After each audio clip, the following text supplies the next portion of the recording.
Guys,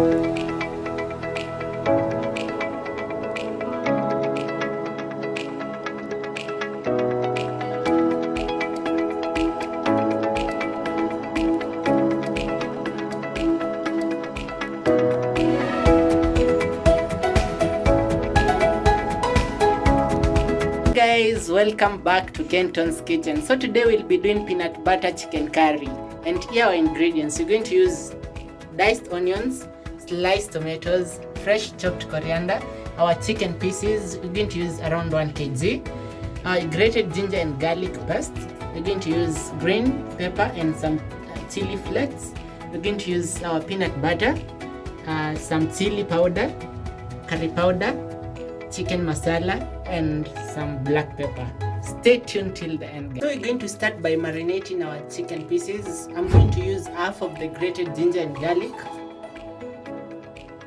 Put it in the chicken. Then a bit of like half tablespoon of chili powder. Make sure you don't put that much. Then a little bit of curry powder, 1 tablespoon.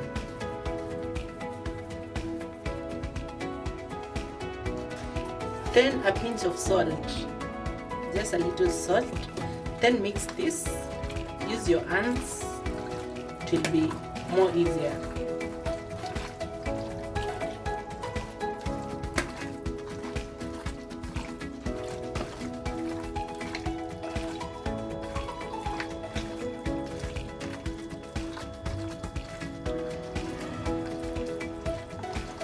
So we're going to put 4 tablespoons of vegetable oil on our pan.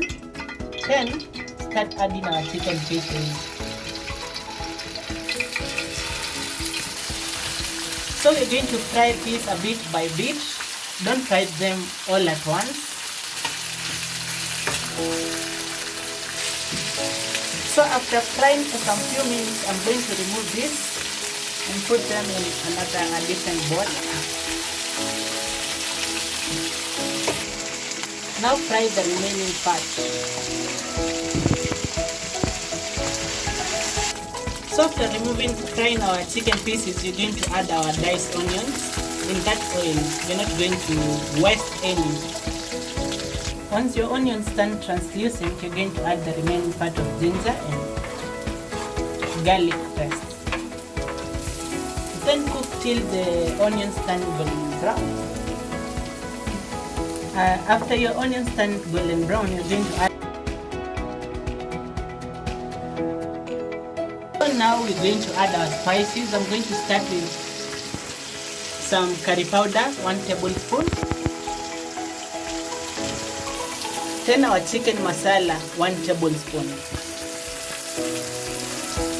Then we're going to add a little water and let this simmer for 2 minutes.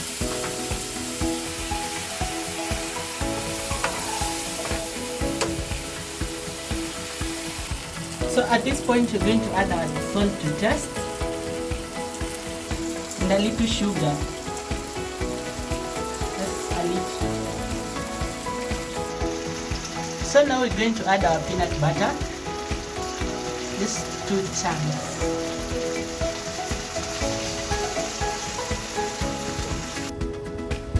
Then we're going to mix this.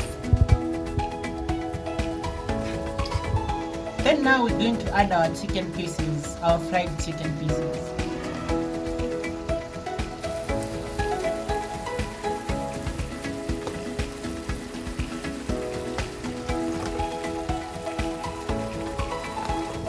So now we're going to add a glass of water. Let this cook for 15 minutes under medium heat.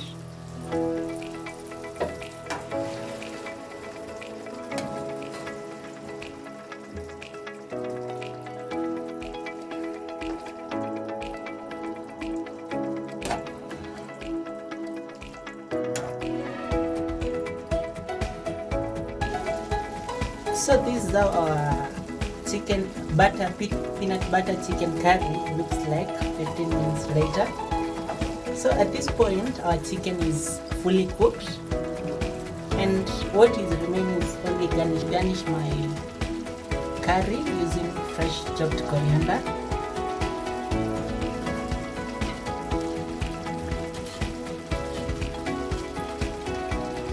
That should be it. So you're going to serve this one hot and serve with some ugali or chapati or rice, whatever you have in store. So thank you guys for watching, and please, if you've not subscribed to my YouTube channel, don't leave that without subscribing. Yeah.